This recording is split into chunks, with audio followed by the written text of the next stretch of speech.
Hey everyone, I'm Jeff Trammell, head writer and executive producer of your friendly neighborhood Spider-Man.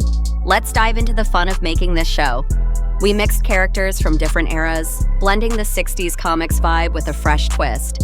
It was tough, but worth it. In episode 1, Peter rocks his homemade suit, think thrift store finds and cool tanks with hoses for web slinging. Dreamed up by our team, including Leo Romero and Mel Zwire. It's hilarious when those tanks trip him up.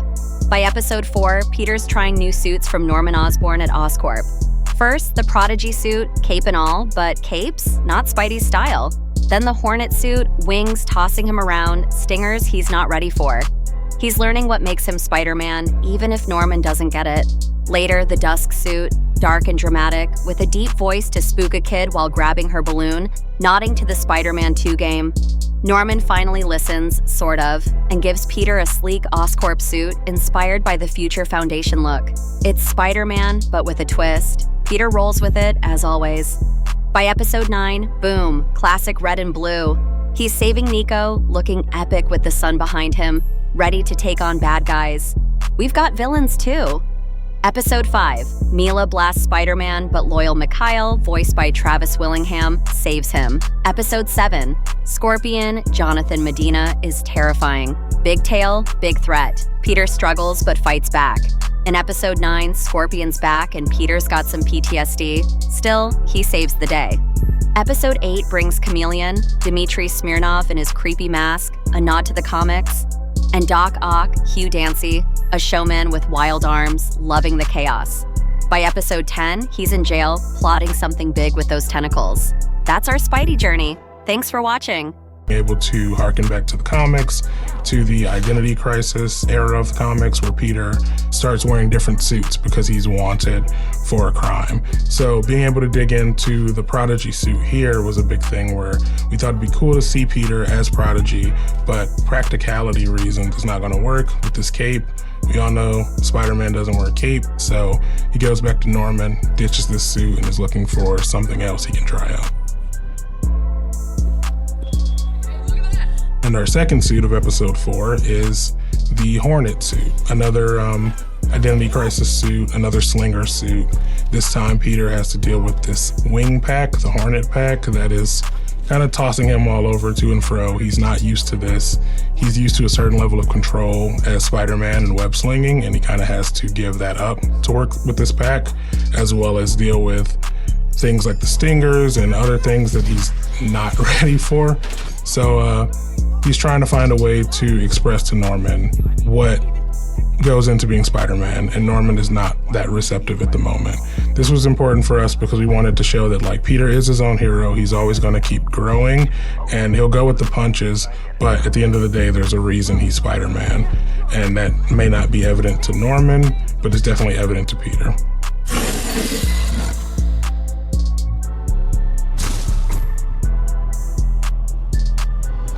Our third suit, we see Peter try out the Dusk suit.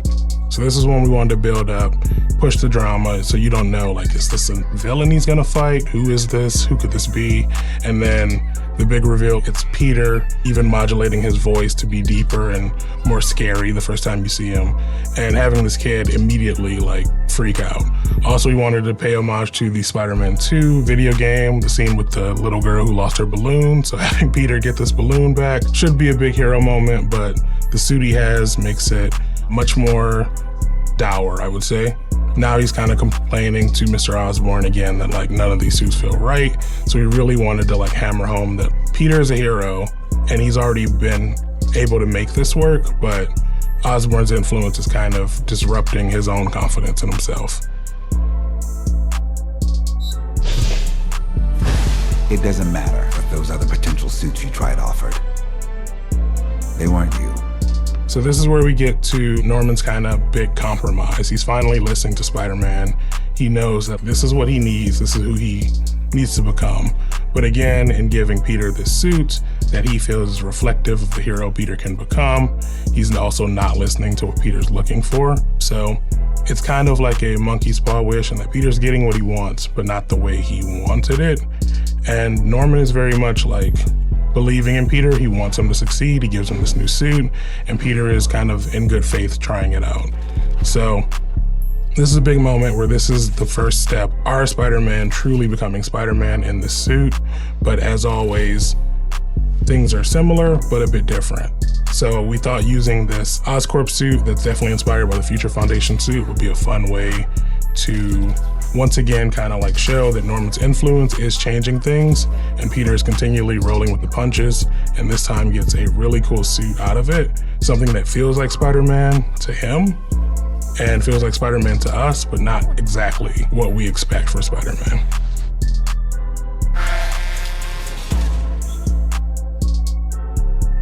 And finally, we get to what we expect for Spider-Man in episode 9, as Peter appears in his classic red and blue suit, having saved Nico. I thought this was a really cool moment to showcase the suit, to give everyone what they've been craving, and to finally show Peter at his peak for the season as the titular Spider-Man. He looks majestic. We have the big shot of him with the sun behind him, and now immediately jumping into action, saving Nico. Then finally, we get some good old-fashioned red and blue Spidey facing off against some bad guys.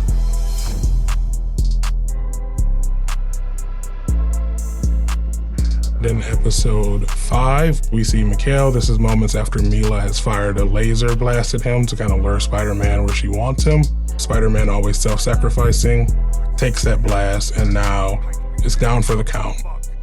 So now we get to see Mila really exert her will over Spider-Man. She's got him right where she wants him. But luckily for him, Mikhail is very loyal, saves Spider-Man at the last second.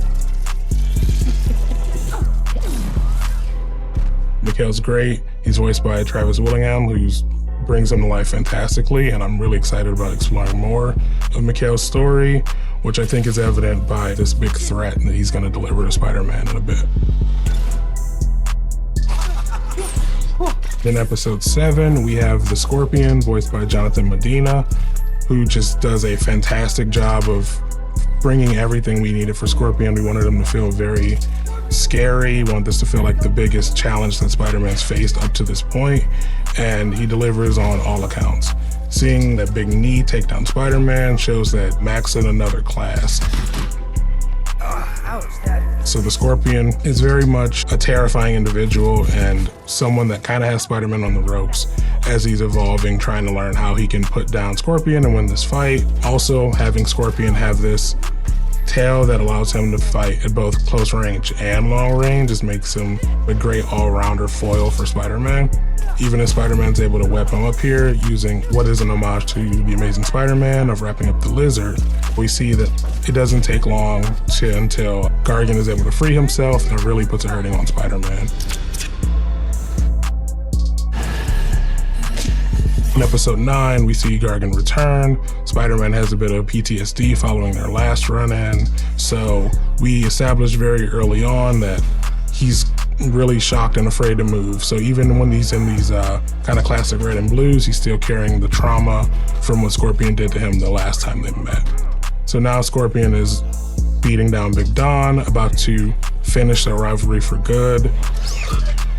But luckily, before he can finish off Don, Spider-Man is there to save the day, and we get to see a very classic comic battle of Spider-Man and the Scorpion from the Ditko era come to life in this moment, as these two classic characters and their very reminiscent looks face off in animation for the first time in a very long time.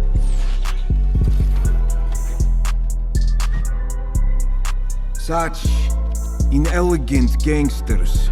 In episode 8, we see Dmitry Smerdikov make his return from episode 4, this time in his Chameleon attire.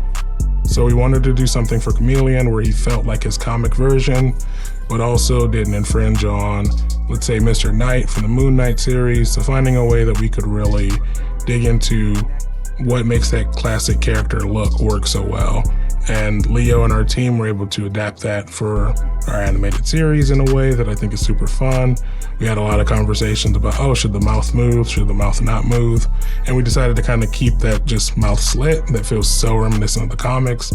And you can feel that there's a character there, but also he's wearing a mask, and we didn't dig into anything yet here, but comic fans who know Chameleon know that over the course of his comics appearances, that mask usually can morph into other characters, so there's a very good chance that's something we would explore in the future as well.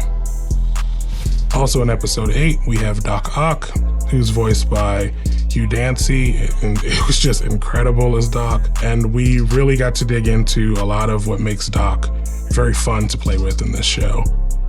In our earlier appearances with Doc, you get to see him selling this tech, but this is the first time we really get to see him let loose. We see the arms in full action, we see him kind of reveling and attacking these officers, and we get to see there's a bit of a showman in him.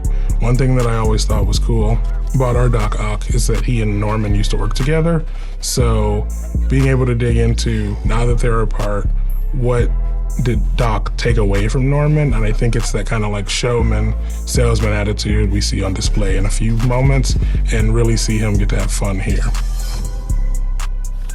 And in episode 10, Doc's fun has landed him in jail, so now he's kind of thinking what's next. And we see he's inspired, he's building something, and we get to see those tentacles return that we saw in his lab in episode 8, but now he's got a grand design, a bigger plan to assumingly attach them to himself to give us the Doc Ock we all know and love.